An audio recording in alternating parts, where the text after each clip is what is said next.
Okay, so here's the promised video of the better things. So I have this, I brought outside all of my onion seedlings. I already planted some over at the community garden. But I have all these plants, and these are some Calabos cabbage. It's a red pointy-headed cabbage, which is ornamental in a way. Well, I should say, well, ornamental meaning that it's pretty, but it's an edible cabbage. So this out here is broccoli and some more of the Calabos. I brought them outside because I'm thinking that they probably do a little better outside with the good rain that we had been having. So here's some newly pricked tomatoes, peppers. These are peppers, tomatoes that I pricked like more than a month ago. They're doing really well. They actually should be planted because they're getting a little bit leggy. Let's see, more peppers. This is cinnamon basil, which I got free from Baker Creek, which is really cool. More tomatoes, corn. Corn is doing really nicely. I need to plant it actually. I think it's big enough I should plant it. I definitely could plant it. I kind of like to grow them a little bit bigger, like this one here.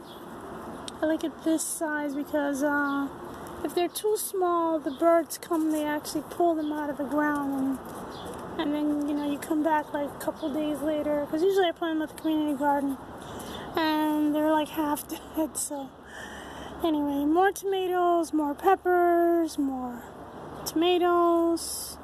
There's some kale in the back there, which that should totally be planted immediately because it's kind of dry too.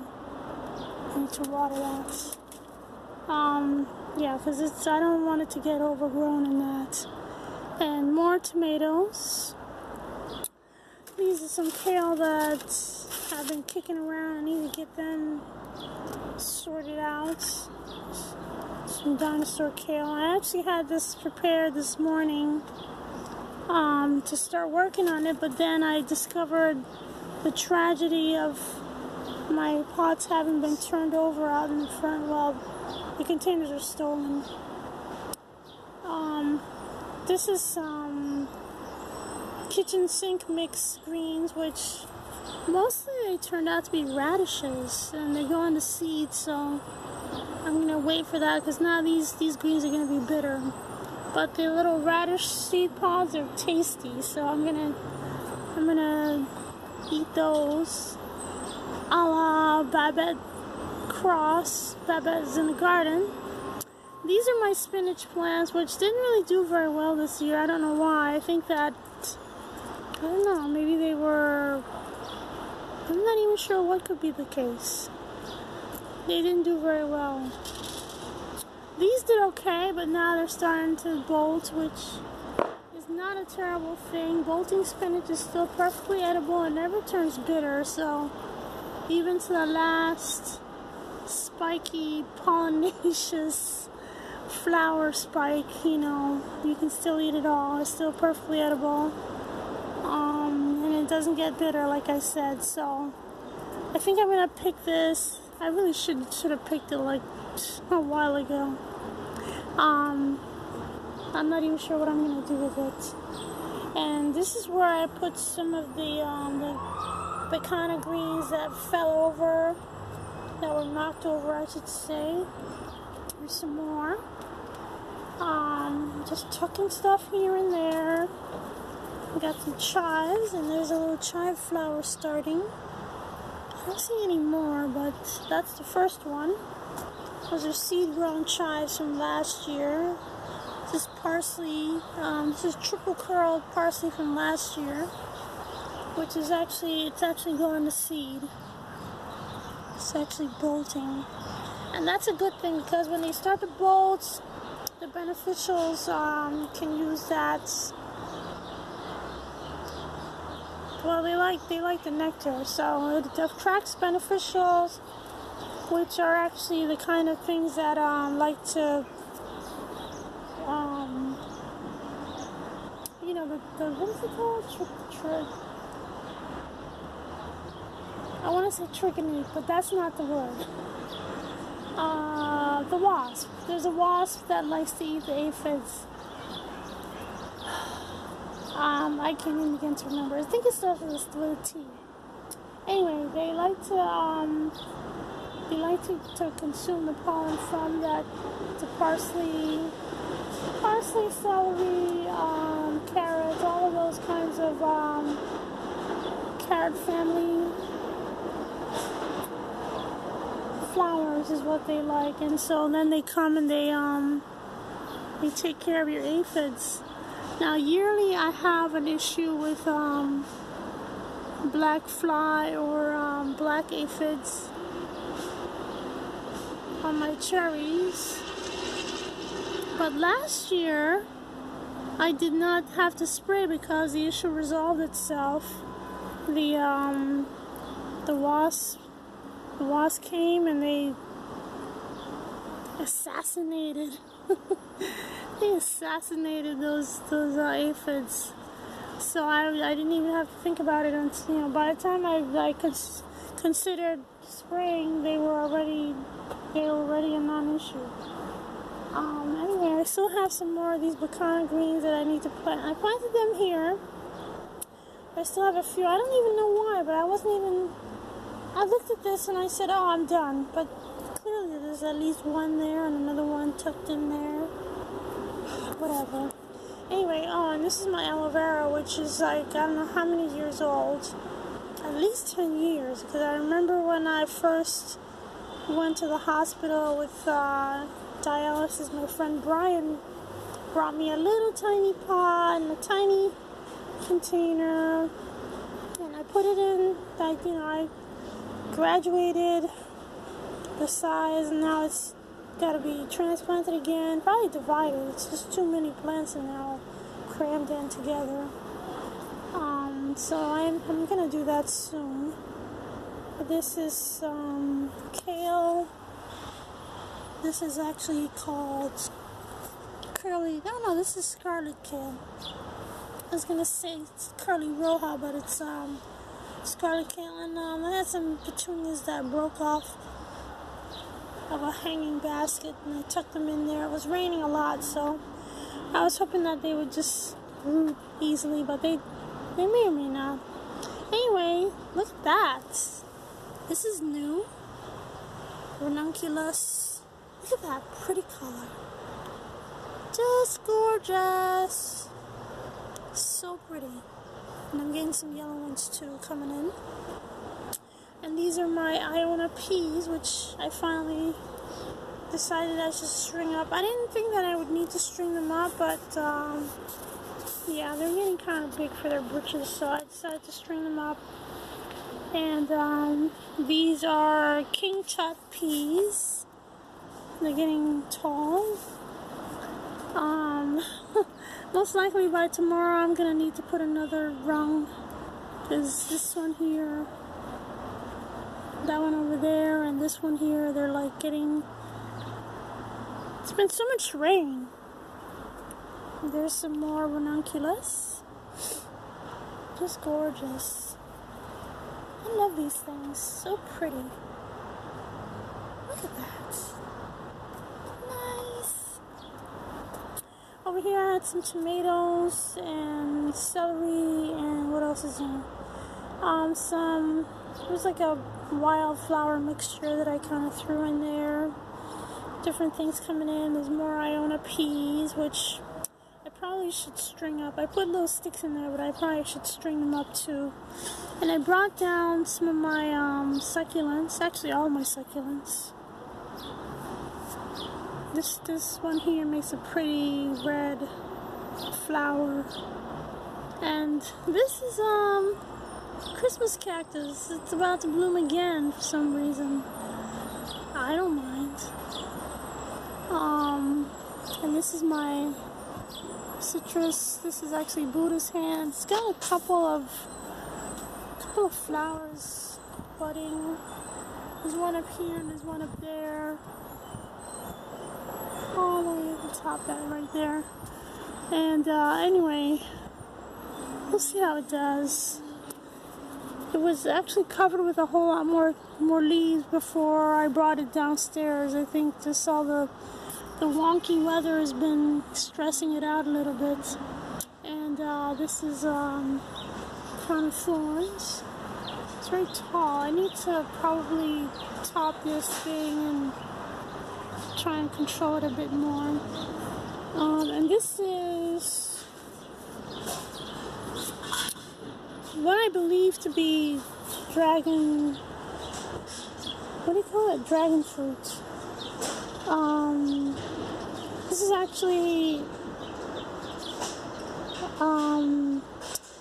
you know how like when you buy one of those, cactus, you know, it's like a round thing at the top and it's red or pink or yellow, and then it's grafted onto a little stub on the bottom. Well, this is what survived. The little colorful cactus is not very long lived, but usually the little grafted, the scion on the bottom, what is it, scion and rootstock, the rootstock on the bottom usually survives. So this is what it was, and I just let it grow, and now it's making this thing. And I think I'm going to continue to put it into hanging baskets because I think that's what it likes to do. And that's my night blooming cereus. Needs to be repotted. And this is some stuff that an arrangement I put together from some of the plants that my husband brought home.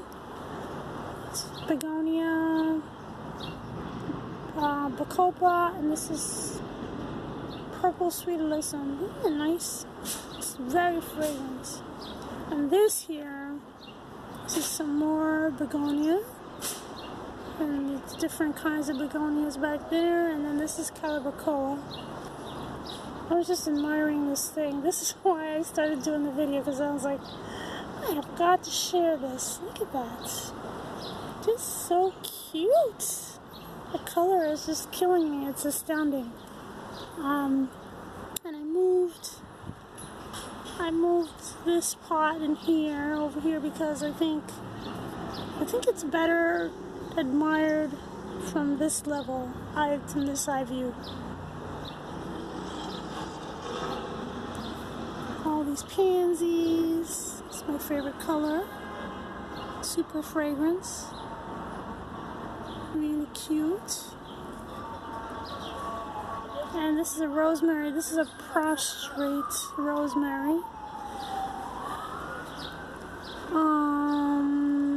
Yeah, so then I think you've seen this before. This is my Jimmy Nardello. It's actually got some baby fruit coming along already. This is one that I overwintered from last fall. These are, I'm pretty sure these are curly roja. Kale. And then there's these. These are calibrachoas also. They come in so many different colors. It's like dizzying. But look at that color. It's just really like mesmerizing. And more bacopa.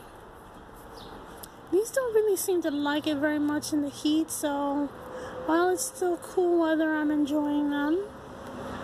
And there's these celotias. There's like little baby pepper plants in here. These are orange, what are they called?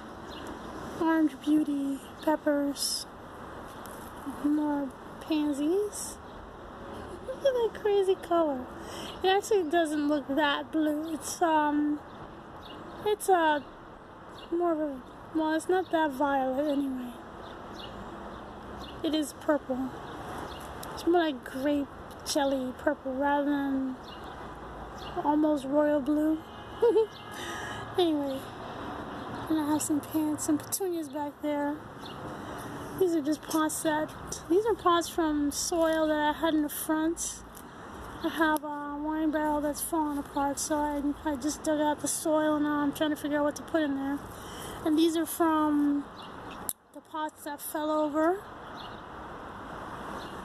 And this is a newly put together container arrangement. So this is petunia, and this is calabacoa. They're a little bit rain damaged, but they're okay. Anyway, I like that color.